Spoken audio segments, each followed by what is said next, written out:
Hello dear student, last video में हमने discuss किया था लिगेंड को लेकर के कि लिगेंड सेंट्रल मेटल एटम के साथ जुड़ कर के एक कॉम्प्लेक्स का फॉर्मेशन करता है, अपने lone pair central metal atom को डोनेट करता है। इसलिए हमने कहा था कि लिगेंड इलेक्ट्रॉन युग्म दाता यानी कि लुईस बेस की तरह बिहेव करता है।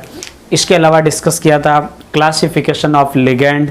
लिगेंड का क्लासिफिकेशन 3 टाइप से देखा था। फर्स्ट देखा था on the basis of charge. Charge के बेसिस पे 3 टाइप के लिगेंड्स थे, कैटायनिक, एनायनिक और न्यूट्रल देखा था। इसके बाद में देखा था on the basis of denticity, धनतुकता के आधार पर लिगेंड 6 टाइप के थे, यूनी या मोनोडेंटेट, बाइडेंटेट, ट्राइडेंटेट, टेट्रा, पेंटा और हेक्साडेंटेट। इसके अलावा देखा था 3rd टाइप का जो क्लासिफिकेशन था हमारा on the basis of behaviour of ligand. Ligand के व्यवहार के आधार पर क्लासिफिकेशन, वो भी 3 टाइप से था। एक तो था किलेटिंग लिगेंड, फ्लेक्सीडेंटेट लिगेंड और एम्फीडेंटेट लिगेंड। आज जो हम वीडियो के अंदर डिस्कस करेंगे वो है कि कौन से ऐसे फैक्टर होते हैं जो कॉम्प्लेक्स की स्टेबिलिटी को अफेक्ट करते हैं। तो जटिल या कॉम्प्लेक्स जिसको बोला जाता है, जटिल के स्थायित्व, जटिल के स्थायित्व को प्रभावित करने वाले कारक, affecting factor of complex of stability of complex, affecting factor of stability of complex, यानी कि कॉम्प्लेक्स के स्टेबिलिटी को कौन कौन से फैक्टर है वो अफेक्ट करते हैं, उसको हम डिस्कस करेंगे। तो इसमें फर्स्ट चीज़ याद रखनी है कि stability of complex, stability of complex, complex की स्टेबिलिटी है वो डायरेक्टली प्रोपोर्शनल होती है चार्ज के और इन्वर्सली प्रोपोर्शनल होती है साइज की। जिसका चार्ज ज़्यादा होता है कॉम्प्लेक्स की स्टेबिलिटी उतनी ही अधिक होती है। चार्ज अपॉन साइज को कहा जाता है फाई, आयनिक विभव कहा जाता है इसको, और ये डायरेक्टली प्रोपोर्शनल होता है स्ट्रेंथ ऑफ लिगेंड, लिगेंड की स्ट्रेंथ पे कि स्ट्रॉन्ग फील्ड लिगेंड है या वीक फील्ड लिगेंड है। यदि स्ट्रॉन्ग फील्ड लिगेंड होता है उसकी स्टेबिलिटी वीक फील्ड लिगेंड की तुलना में क्या होती है, मैक्सिमम होती है। एंड किलेशन, किलेशन यानी कि किलेट रिंग, जिस भी कॉम्प्लेक्स के अंदर किलेट रिंग पाई जाती है या किलेट रिंग बनती है उस कॉम्प्लेक्स की स्टेबिलिटी सबसे ज़्यादा होती है। यानी कि किलेट रिंग है, जिस भी कॉम्प्लेक्स में किलेट रिंग है उसकी स्टेबिलिटी मैक्सिमम होती है नॉन किलेट रिंग से। नॉन किलेट रिंग से किलेट रिंग की स्टेबिलिटी होती है वो सबसे ज़्यादा होती है। तो ये जो पॉइंट है बहुत इंपॉर्टेंट फैक्टर है कंप्यूटेशन के पॉइंट ऑफ व्यू से। कॉम्प्लेक्स की स्टेबिलिटी आपको 2, 3, 4 कॉम्प्लेक्स दिया जाएगा और आपसे कहा जाएगा कि मैक्सिमम स्टेबल कॉम्प्लेक्स कौन सा है। तो आपको देखना होगा stability of complex is directly proportional to charge upon size. Size किसी भी कॉम्प्लेक्स की ज़्यादा है, किसी भी कैटायंस यानी कि किसी भी मेटल्स की साइज ज़्यादा है तो उस कॉम्प्लेक्स की स्टेबिलिटी क्या हो जाएगी, कम हो जाएगी। चार्ज ज़्यादा है तो कॉम्प्लेक्स की स्टेबिलिटी मैक्सिमम हो जाएगी। चार्ज अपॉन साइज के रेशियो को बोला जाता है फाई। फाई जिसका ज़्यादा होगा कॉम्प्लेक्स की स्टेबिलिटी उतनी ही अधिक होगी। स्ट्रेंथ ऑफ लिगेंड, एक स्ट्रॉन्ग फील्ड लिगेंड होता है, एक वीक फील्ड लिगेंड होता है। तो ऑब्वियसली जो स्ट्रॉन्ग फील्ड लिगेंड है उसकी स्टेबिलिटी है वो मैक्सिमम होती है वीक फील्ड लिगेंड की तुलना में। और किलेशन, किलेशन का मतलब होता है किलेट रिंग, किसके अंदर ज़्यादा किलेट रिंग बन रही है। तो द्विदंतुक अथवा बहुदंतुक लिगेंडों में किलेट रिंग पाई जाएगी। यूनिडेंटेट, मोनोडेंटेट या एम्फीडेंटेट लिगेंडों में किलेट रिंग नहीं पाई जाएगी। तो जिस भी कॉम्प्लेक्स के अंदर किलेट रिंग पाई जाती है उसकी स्टेबिलिटी दूसरे कंपाउंड की अपेक्षा क्या होती है, मैक्सिमम होती है। यानी कि स्टेबिलिटी मैक्सिमम किसकी होती है? किलेट रिंग कंपाउंड जो भी होगा या किलेट रिंग कॉम्प्लेक्स जो भी होगा उसकी स्टेबिलिटी ज़्यादा होगी नॉन किलेट रिंग कॉम्प्लेक्स की तुलना में। ये बहुत इंपॉर्टेंट पॉइंट है। इसके अलावा कोई ऐसे कॉम्प्लेक्स 3, 4, 5 कॉम्प्लेक्स दिए जाएंगे और आपको वियोजन स्थिरांक की वैल्यू दी जाएगी। तो जो कॉम्प्लेक्स की स्टेबिलिटी होती है, कॉम्प्लेक्स यानी कि stability of complex, stability of complex वो डायरेक्टली प्रोपोर्शनल टू होता है के एफ के। जिधर के एफ की वैल्यू मैक्सिमम होती है, के एफ क्या होता है? वियोजन स्थिरांक होता है, आयनन स्थिरांक होता है। के एफ की वैल्यू जितनी मैक्सिमम होती है कॉम्प्लेक्स की स्टेबिलिटी उतनी ही क्या होती है? मैक्सिमम होती है। ये है कुछ फैक्टर हैं जो कॉम्प्लेक्स की स्टेबिलिटी को अफेक्ट करेंगे। उसमें चार्ज है, साइज है, स्ट्रेंथ ऑफ लिगेंड है, किलेशन है और के एफ। इतने सारे फैक्टर है जो कॉम्प्लेक्स की स्टेबिलिटी को क्या करते हैं? अफेक्ट करते हैं। तो इन सारों पर कैसे क्वेश्चन आते हैं एग्जाम में उसको हम डिस्कस करेंगे, तो उसको एक बार आप नोट कर दो। अब क्वेश्चन कैसे आता है वो हम डिस्कस करेंगे। आपसे इसमें कंपैरिजन करवाएगा कि दोनों या 3 जितने भी कॉम्प्लेक्स दिए जाएंगे और आपसे कहा जाएगा कि बताओ स्टेबिलिटी किसकी ज़्यादा है। फॉर एग्जांपल जैसे CuEn का होल ट्वाइस +2 एक ये कॉम्प्लेक्स है और एक आपसे ये कॉम्प्लेक्स दिया जाएगा CuNH3 का होल फॉर +2। इन दोनों कॉम्प्लेक्स में से आपसे पूछा जाएगा कि किस कॉम्प्लेक्स की स्टेबिलिटी है वो मैक्सिमम है। यानी कि स्टेबिलिटी का ऑर्डर आपको फाइंड आउट करना है, स्टेबिलिटी का क्रम बताना है, यानी कि किसकी स्टेबिलिटी मैक्सिमम होगी वो बताना है। तो इधर आप सीधी सी बात है, इधर आप देख रहे हो चार्ज तो दोनों के ऊपर सेम है, +2 चार्ज है। अब आप क्या देखोगे, इधर ये है एथिलीन डाइएमीन और एथिलीन डाइएमीन हम जानते हैं कि द्विदंतुक लिगेंड है, बाइडेंटेट लिगेंड है। तो इसके अंदर जो किलेट रिंग है वो बनती है और इधर किलेट रिंग एथिलीन डाइएमीन के अंदर एक किलेट रिंग होती है, लेकिन यहाँ पे एथिलीन डाइएमीन 2 है। इसका मतलब इसमें किलेट रिंग कितनी है? किलेट रिंग है वो इधर 2 है, क्योंकि किलेट रिंग की संख्या कैसे निकलती है उसका फॉर्मूला मैंने कल बताया था कि जितनी भी डेंटिसिटी है, जितना दंतुक वो लिगेंड है उसमें से एक -1 कर दो। तो एथिलीन डाइएमीन एक द्विदंतुक लिगेंड था, तो 2 - 1 किया तो 1 तो 1 के लिए, लेकिन एथिलीन डाइएमीन इधर कितना है? 2, इसलिए किलेट रिंग कितनी हो गई? 2। यहाँ पे ये कौन सा दंतुक लिगेंड है? यूनिडेंटेट, यानी कि ये एक दंतुक लिगेंड है और हम जानते हैं कि एक दंतुक या उभय दंतुक लिगेंडों में किलेट रिंग नहीं पाई जाती है, यानी कि इधर किलेट रिंग क्या है? 0 है। तो जो कॉम्प्लेक्स की स्टेबिलिटी होगी वो किलेट रिंग की स्टेबिलिटी होती है, वो नॉन किलेट रिंग की अपेक्षा क्या होती है? मैक्सिमम होती है। तो इस टाइप्स के क्वेश्चन आपको मिलेंगे। अब नेक्स्ट और किस टाइप के क्वेश्चन आते हैं, तो एक तो याद रखना कि जो नॉन किलेट कॉम्प्लेक्स होता है उसकी स्टेबिलिटी कम होती है और किलेट कॉम्प्लेक्स की स्टेबिलिटी है वो अपने पास में मैक्सिमम होती है, ज़्यादा होती है। ये ध्यान रखना। एक क्वेश्चन ये भी आता है जैसे NiEn का होल थ्राइस +2, ये कॉम्प्लेक्स आपको दिया गया। एक कॉम्प्लेक्स ये दिया मान लीजिए NiNH3 का होल 6 +2 और एक कॉम्प्लेक्स आपसे दिया जाएगा NiH2O का होल 6 +2।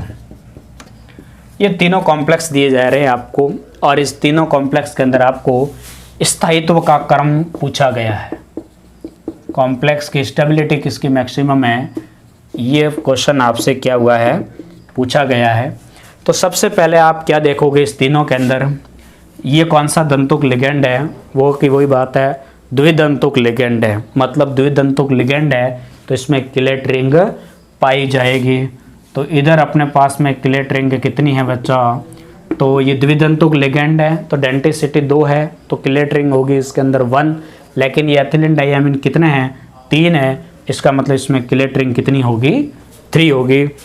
इन दोनों की बात करें तो ये यूनिडेंटेट लिगेंड है, मोनोडेंटेट लिगेंड है, तो दोनों के अंदर किलेट रिंग तो पाई नहीं जाती है, चार्ज दोनों का सेम है। ऐसी स्थिति में इसके अंदर क्या देखा जाएगा, स्ट्रेंथ ऑफ लिगेंड। ये जो NH3 है ये स्ट्रॉन्ग फील्ड लिगेंड होता है, और ये जो वाटर होता है H2O ये वीक फील्ड लिगेंड आता है। तो कुल मिलाकर स्ट्रॉन्ग फील्ड लिगेंड की स्टेबिलिटी होती है वो मैक्सिमम होती है वीक फील्ड लिगेंड की तुलना में। यानी इन दोनों में से आपसे पूछा जाए तो CNI-NH3 का ऑल 6+2 वाला कॉम्प्लेक्स है वो मोर स्टेबल है, क्योंकि ये कैसा लिगेंड है, प्रबल क्षेत्र लिगेंड है। कैसा लिगेंड है, प्रबल क्षेत्र लिगेंड है। और ये जो H2O है वो दुर्बल क्षेत्र लिगेंड है। अब आपके मन में आ रहा होगा कि सर हमें कैसे पता चलेगा कि कौन सा लिगेंड स्ट्रांग होगा और कौन सा वीक होगा। तो मैं बता देता हूँ आपको स्टेबिलिटी का एक ऑर्डर। इसकी एक ट्रिक बताता हूँ।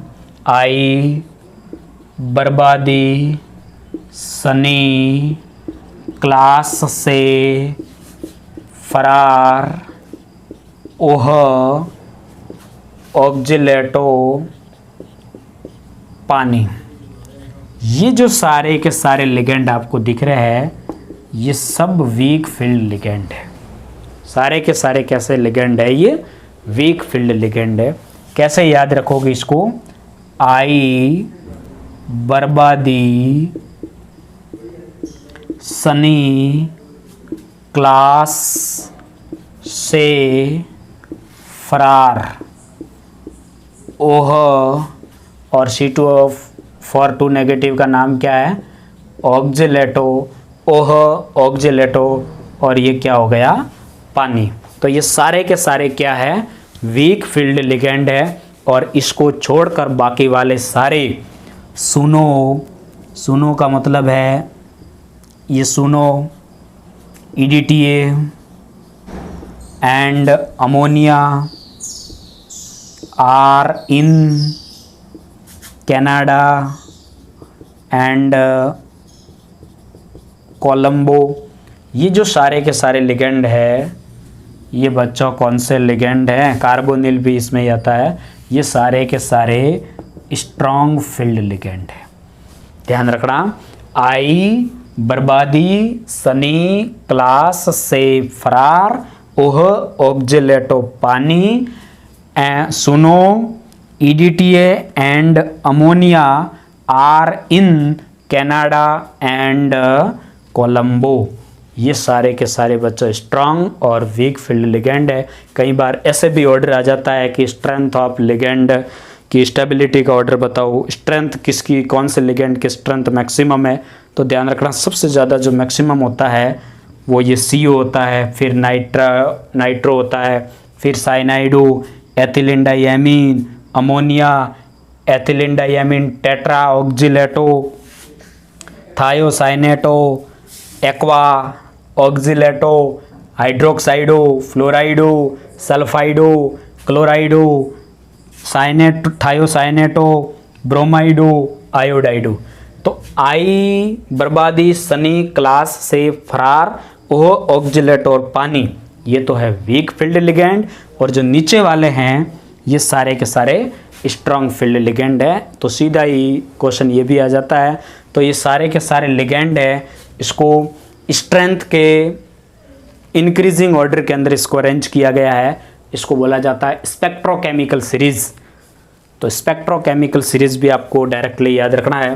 कंपटीशन के पॉइंट ऑफ विषय या बोर्ड एग्जाम के अंदर भी 2 नंबर का क्वेश्चन आ सकता है कि स्पेक्ट्रोकेमिकल सीरीज किसको बोला जाता है। कुछ लिगेंड आपको दिए जाएंगे और आपसे कहा जाएगा कि बताओ इसको स्ट्रेंथ के इंक्रीजिंग या डिक्रीजिंग ऑर्डर के अंदर अरेंज करो। तो आपको ये सीरीज याद होगी तो ही बता पाएंगे, नहीं तो नहीं बता पाएंगे। नेक्स्ट जैसे क्वेश्चन ऐसा भी आ जाता है कि कौन सा संकुल अधिक स्थायी है, कौन सा कॉम्प्लेक्स मोर स्टेबल है, अधिक स्थायी है। आपसे फर्स्ट ऑप्शन दिया जा रहा है Fe, H2O का होल 6 3 पॉजिटिव। दूसरा क्वेश्चन है FeNH3 का होल 6 3 पॉजिटिव है। थर्ड ऑप्शन है FeC2O4 का होल थ्राइज 3 नेगेटिव है। और फोर्थ ऑप्शन है FeEDTA माइनस। आपको इसमें से बताना है कि राइट आंसर कौन सा है। ये आपका क्या है HW। बिल्कुल कमेंट बॉक्स के अंदर आप इसका उत्तर दे विथ एक्सप्लेनेशन। एक और क्वेश्चन मैं देता हूँ आपको। नेक्स्ट क्वेश्चन आएगा, कौन सी अभिक्रिया में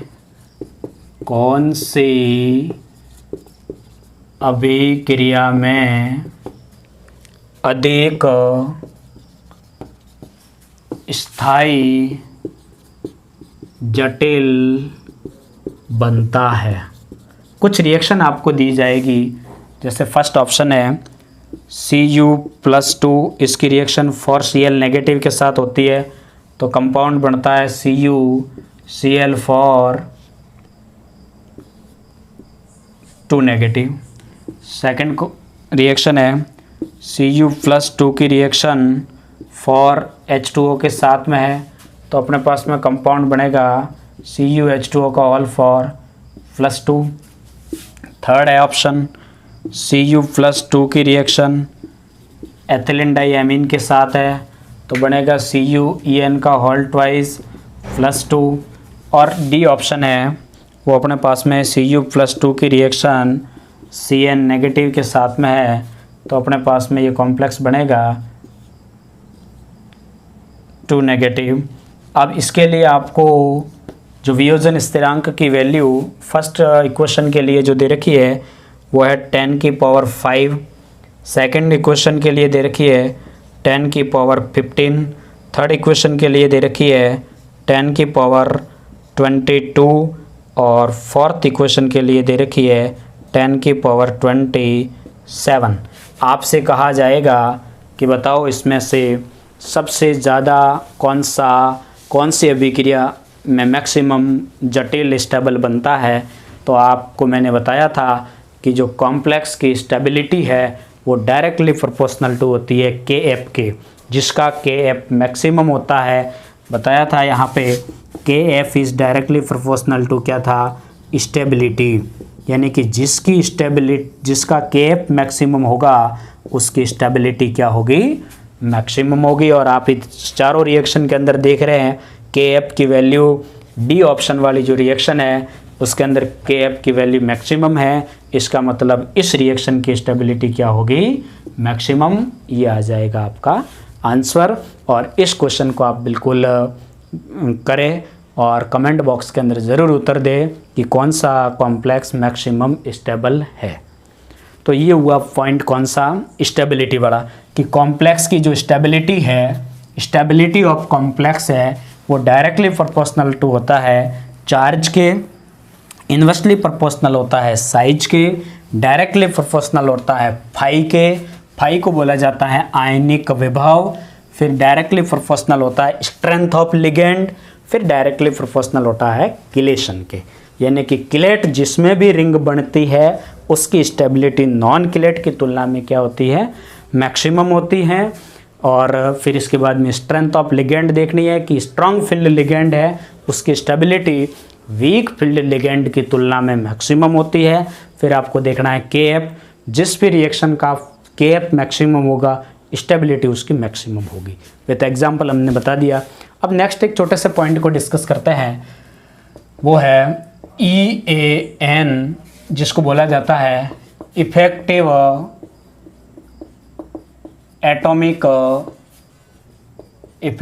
एटॉमिक नंबर। हिंदी में इसको बोला जाता है प्रभावी परमाणु क्रमांक। प्रभावी परमाणु क्रमांक, ये क्वेश्चन आता है। इफेक्टिव एटॉमिक नंबर, आपको कोई कॉम्प्लेक्स दिया जाएगा और आपसे कहा जाएगा कि इस कॉम्प्लेक्स के लिए EAN नंबर कितनी होगी, वो आपको फाइंड आउट करनी होगी। ऐसा सवाल कंपटीशन में भी आ जाता है और बोर्ड एग्ज़ाम में भी आ जाता है। तो जैसे EN रूल निकालना है तो इसका एक फार्मूला है बहुत ही सिंपल सा, वो फार्मूला मैं बताता हूँ। Z minus oxidation state plus 2 into coordination number, बहुत सिंपल सा फार्मूला है। Z माइनस ऑक्सीडेशन स्टेट, यार Z क्या है? परमाणु क्रमांक, एटॉमिक नंबर। Z क्या है? Atomic number. एटॉमिक नंबर आप जानते ही हो, जनरली कॉम्प्लेक्स के अंदर जो एलिमेंट यूज़ होगा वो D ब्लॉक एलिमेंट होगा, और D और F ब्लॉक एलिमेंट को मैं बता ही चुका हूँ, सारे एलिमेंट्स बता चुका हूँ D ब्लॉक के, उसके एटॉमिक नंबर आपको बता चुका हूँ, इसलिए आपको वहाँ से लर्न कर लेना। माइनस ऑक्सीकरण अंक, यानी कि ऑक्सीकरण अवस्था। ऑक्सीकरण अवस्था कॉम्प्लेक्स की कैसे निकालनी है ये 11th क्लास में आपने सीखा है कि जिस भी सेंट्रल मेटल एटम की ऑक्सीडेशन स्टेट निकालनी है उसको x मान लो, बाकी वाले के ऊपर चार्ज कितना है और इसको बराबर 0 करके, या उस कॉम्प्लेक्स के ऊपर कोई चार्ज है तो उसके बराबर करके है वो अपन सेंट्रल मेटल एटम की ऑक्सीडेशन स्टेट निकालते थे। तो ये 11th क्लास के अंदर रेडॉक्स रिएक्शन के अंदर हमने डिस्कस किया था। तो atomic number minus oxidation state plus 2 into ये कोऑर्डिनेशन नंबर का मतलब होता है कि लिगेंड द्वारा सेंट्रल मेटल एटम के साथ कितने कोऑर्डिनेट बॉन्ड बना रहा है उसकी संख्या, यानी इसको बोला जाता है समन्वय संख्या। ये रहेगा फॉर्मूला और इसी फॉर्मूले को आपको यूज़ करना है। क्वेश्चन कैसा आएगा? फॉर एग्जांपल जैसे K फॉर FeCN6, इसमें आपको बोला जाएगा कि इसका EN नंबर निकालो। तो सबसे पहले तो आपको निकालनी है इसकी ऑक्सीडेशन स्टेट। तो देखो ऑक्सीडेशन स्टेट कैसे निकालोगे? ये पोटेशियम है, पोटेशियम कितना है? 4 पोटेशियम है। एक पोटेशियम के ऊपर चार्ज +1 होता है, तो 4 के ऊपर 4 इंटू +1 प्लस जिसकी भी ऑक्सीडेशन स्टेट ज्ञात करनी है उसको x मान लेते हैं, प्लस साइनाइड के ऊपर -1 होता है क्योंकि यूनिडेंटेट रेनाइनिक लिगेंड है, और कितने साइनाइड है? 6, और बराबर कर दो 0। तो ये अपने पास में हो गए 4 + x - 6 दैट इक्वल टू 0, और यहाँ से x की वैल्यू कितनी निकल करके आ जाएगी? +2 निकल करके आ जाएगी। तो एटॉमिक नंबर आयरन का कितना होता है? 26 माइनस ऑक्सीडेशन स्टेट कितनी आई? +2 plus 2 into coordination number, cyanide है वो कितने हैं? Fe के साथ Cn कितने जुड़े हुए हैं? 6 जुड़े हुए हैं।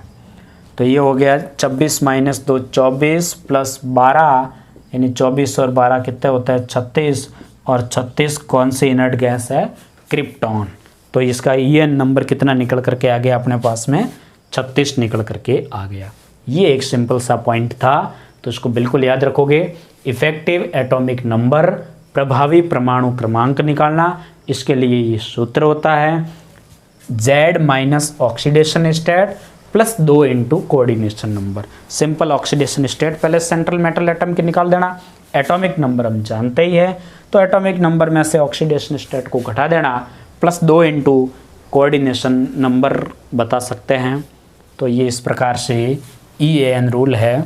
और भी मैं आपको उदाहरण बताता हूँ, और उस उदाहरणों के द्वारा आपको EAN नंबर का पता लगाना है, और यह आप बिल्कुल घर पे भी कर सकते हैं। तो मैं आपको बताता हूँ EAN नंबर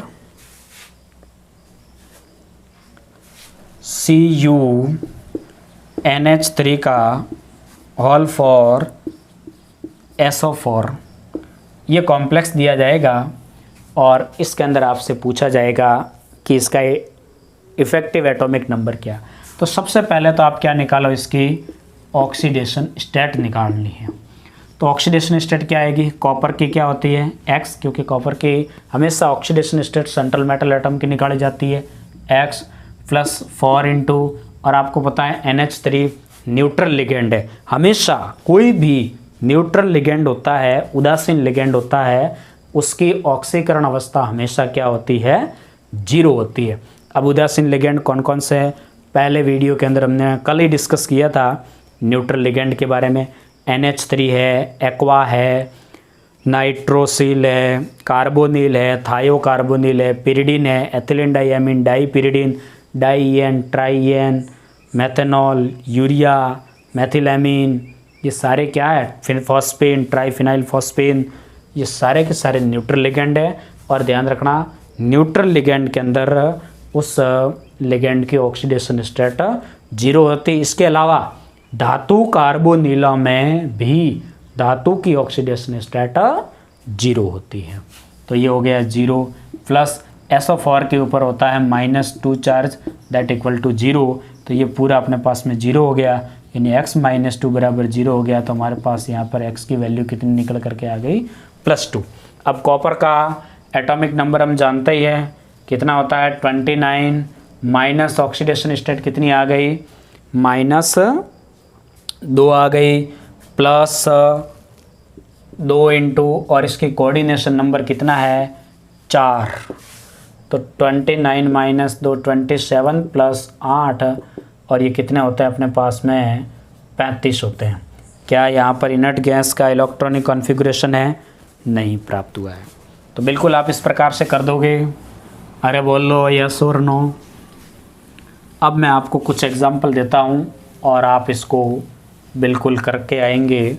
तो आज के लिए आपका ये होमवर्क है HW और आपको क्या निकालना है, इफ़ेक्टिव एटॉमिक नंबर निकालना है K2HgI4 AgNH3 का होल ट्वाइस Cl FeCO का होल 5 इसके अंदर आए जो, इसके अलावा CONH3 का होल 6 Cl3 ये है। और इसके अलावा मैं बता देता हूँ आपको Na2FeCN का होल 5 NO। इस सभी के अंदर आपको क्या बतानी है, इफ़ेक्टिव एटॉमिक नंबर बताना है। तो ये सारे के सारा आपका क्या रहेगा, क्वेश्चन रहेगा, बहुत इंपॉर्टेंट पॉइंट है। तो हमने डिस्कस किया था ये इफ़ेक्टिव एटॉमिक नंबर को, बहुत सिंपल सा इसका फॉर्मूला है, एटॉमिक नंबर माइनस कर देना ऑक्सीडेशन स्टेट +2 इंटू कर देना कोऑर्डिनेशन नंबर। अब इसके बाद में हमारा नेक्स्ट टॉपिक है वो है IUPAC नोमेनक्लेचर, IUPAC नामकरण। IUPAC नामकरण कॉम्प्लेक्स कंपाउंड के भी होते हैं और IUPAC नामकरण जो सबसे पहले प्रस्तुत किया था वो अल्फ्रेड वर्नर नाम का एक साइंटिस्ट था। उसने सबसे पहले कॉम्प्लेक्स कंपाउंडों के लिए IUPAC नोमेनक्लेचर के कुछ नियम बनाए। तो आज हम नियम डिस्कस करेंगे। तो हमारा जो पहला रूल्स है, पहला पॉइंट तो आपको पता होना चाहिए कि कॉम्प्लेक्स कितने प्रकार के होते हैं। रूल्स से पहले पता होना चाहिए कि कॉम्प्लेक्स कितने प्रकार के होते हैं। पहले वीडियो में मैंने बताया था कि कॉम्प्लेक्स होते हैं वो मेनली 4 टाइप के होते हैं। एक तो धनायनिक संकुल होता है, एक अपने पास में ऋणायनिक संकुल होता है, ऋणायनिक संकुल, एक न्यूट्रल संकुल होता है, उदासीन जटिल कह सकते हैं, और चौथे नंबर का होता है धनायनिक और ऋणायनिक संकुल। ये 4 टाइप के संकुल होते हैं, कैटायनिक संकुल, एनायनिक संकुल, न्यूट्रल संकुल, न्यूट्रल कॉम्प्लेक्स, और ये होता है कैटायनिक एनायनिक कॉम्प्लेक्स। अब कैटायनिक कॉम्प्लेक्स कैसा होता है, इसको बोला जाता है इंग्लिश में कैटायनिक कॉम्प्लेक्स। ये हमारे पास में रहेगा एनायनिक कॉम्प्लेक्स, ये रहेगा न्यूट्रल कॉम्प्लेक्स, और ये रहेगा कैटायनिक एनायनिक कॉम्प्लेक्स। यानी एक कॉम्प्लेक्स कैटायन होगा और एक एनायन होगा। फॉर एग्जांपल जैसे CONH3 का होल 6 Cl3, ये अपने पास में कॉम्प्लेक्स है। अब हमें पता नहीं है कि ये कैटायनिक होगा या एनायनिक होगा। तो ये कॉम्प्लेक्स है, इसको क्या करो आप वाटर में डाल दो, डिसोशिएट करवा देते हैं, इसको तोड़ दो। तो ये जैसे टूटेगा तो ये कुछ इस प्रकार से टूटेगा। तोड़ना बच्चों आना चाहिए, ये इस प्रकार से ये टूटता है। तो ये कॉम्प्लेक्स कैसा बन गया आपके पास में? कैटायनिक कॉम्प्लेक्स बन गया। इस कॉम्प्लेक्स के ऊपर चार्ज कैसा है? पॉजिटिव चार्ज है, मतलब ये कॉम्प्लेक्स कैसा बन गया? कैटायनिक कॉम्प्लेक्स बन गया। तो ध्यान रखना, ऐसा कॉम्प्लेक्स आए तो समझ लेना ये कौन सा कॉम्प्लेक्स होगा? कैटायनिक कॉम्प्लेक्स होगा। मान लो आपको ब्रेक डाउन करना नहीं आ रहा है तो ध्यान रहे कैटायनिक कॉम्प्लेक्स है, इसका मतलब एनायन होगा इधर राइट साइड के अंदर। इस आयनाइजेशन स्फीयर जिसको बोलते हैं, काउंटर आयन बोलते हैं, उसके अंदर हमेशा कौन सा आयन होगा? कौन सा? ऋणायनिक कोई न कोई कंपाउंड ऋणायनिक तत्व होगा, ऋणायनिक यौगिक होगा, ऋणायनिक अणु होगा। यानी कि आयंस कौन सा होगा? इस काउंटर आयंस के रूप में या आयनाइजेशन स्फीयर के अंदर हमेशा आपको नेगेटिव आयंस मिलेगा। तो कौन सा कॉम्प्लेक्स होगा? कैटायनिक कॉम्प्लेक्स होगा। एनायनिक कॉम्प्लेक्स होता है जैसे KFOR FeCN6, ये आ गया मान लीजिए। अब हमें पता नहीं है कि ये कॉम्प्लेक्स कैसा है, तो इसको क्या करो? डिसोशिएट करो। इसको आप वाटर के अंदर है वो, इसको क्या कर दो? डिज़ोल्व कर दो। तो जैसे ही आप इसको वाटर के अंदर डिज़ोल्व करता है, वाटर के अंदर इसको डिज़ोल्व करता है तो ये अपने पास में किसके अंदर ब्रेक डाउन हो जाता है? पोटेशियम कितना दे देता है? 4 प्लस FeCN6 4 नेगेटिव। यानी कि ये कॉम्प्लेक्स कैसा बन गया अपने पास में? नेगेटिव कॉम्प्लेक्स बन गया, नेगेटिव कॉम्प्लेक्स बन गया। तो कौन सा कॉम्प्लेक्स कहलाएगा? ये एनायनिक कॉम्प्लेक्स कहलाएगा। यानी कि ऋणायनिक या एनायनिक कॉम्प्लेक्स के अंदर क्या होगा? कैटायंस जो होगा वो लेफ्ट साइड काउंटर आयन के रूप में होगा। उधर तो राइट साइड एनायन था कैटायनिक कॉम्प्लेक्स में, लेकिन एनायनिक कॉम्प्लेक्स या ऋणायनिक कॉम्प्लेक्स के अंदर कैटायन होगा वो लेफ्ट साइड होगा हमेशा। और न्यूट्रल लिगेंड की बात करें मैं, तो इधर जो भी कैटायन मिल जाए आपको समझ लेना वो कॉम्प्लेक्स कौन सा होगा? ऋणायनिक कॉम्प्लेक्स होगा। और इधर एनायन मिल जाए तो समझ लेना वो कॉम्प्लेक्स कौन सा होगा? कैटायनिक कॉम्प्लेक्स होगा। रही बात न्यूट्रल कॉम्प्लेक्स की, तो न तो आयनाइजेशन स्फीयर के अंदर कैटायंस होगा और न ही एनायंस होगा, मतलब बिल्कुल से न्यूट्रल होगा। फॉर एग्जांपल जैसे CONH3 का होल थ्राइज Cl3, इस टाइप का कॉम्प्लेक्स मिलेगा। न तो लेफ्ट साइड काउंटर आयन के रूप में कैटायंस होगा और न ही राइट साइड काउंटर आयन के रूप में एनायन होगा। यानी कि किसी प्रकार का कोई चार्ज नहीं हो, किसी प्रकार का कोई काउंटर आयन नहीं हो, ऐसे कॉम्प्लेक्स को बोला जाएगा न्यूट्रल कॉम्प्लेक्स। तो ये कैसा कॉम्प्लेक्स है? न्यूट्रल कॉम्प्लेक्स है। और चौथे जो टाइप का हमारा कॉम्प्लेक्स है वो है कैटायनिक एनायनिक कॉम्प्लेक्स। यानी कि एक कॉम्प्लेक्स कैटायन होगा और एक कॉम्प्लेक्स क्या होगा? एनायन होगा। जैसे PTNH3 का होल 4, ये कॉम्प्लेक्स है, और अगेन ये कॉम्प्लेक्स है PTCl4। यानी कि ये कॉम्प्लेक्स कैसा है? इसको जैसे मैं ब्रेक डाउन करूँगा, तोड़ूंगा, तो ये किसके अंदर टूट जाएगा? PTNH3 का होल 4 +2, यानी कि कैटायनिक कॉम्प्लेक्स बन गया।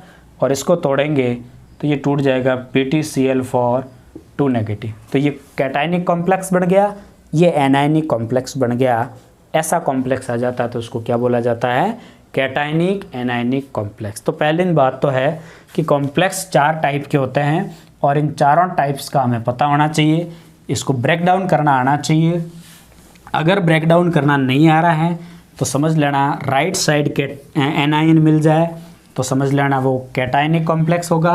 लेफ्ट साइड कैटायन मिल जाए तो समझ लेना वो ऋणायनिक कॉम्प्लेक्स होगा। और किसी टाइप का कोई आयंस नहीं मिले तो समझ लेना न्यूट्रल होगा। और एक कैटायनिक कॉम्प्लेक्स है और दूसरा एनायनिक कॉम्प्लेक्स है तो कैटायनिक एनायनिक कॉम्प्लेक्स होगा। अब हम बात करते हैं IUPAC नोमेनक्लेचर की। तो कॉम्प्लेक्स कंपाउंडों का IUPAC नोमेनक्लेचर, ये पॉइंट एग्ज़ाम के पॉइंट ऑफ व्यू से नीट के अंदर भी इस टॉपिक से 2 से 3 क्वेश्चन पक्के आता है और बोर्ड एग्ज़ाम के अंदर तो 2 नंबर का क्वेश्चन पक्का है यूपीएससी नोमेनक्लेचर को लेकर के। तो इसको डिस्कस हम नेक्स्ट वीडियोस के अंदर करेंगे। आज के लिए इतना ही बहुत है, धन्यवाद। रखे तो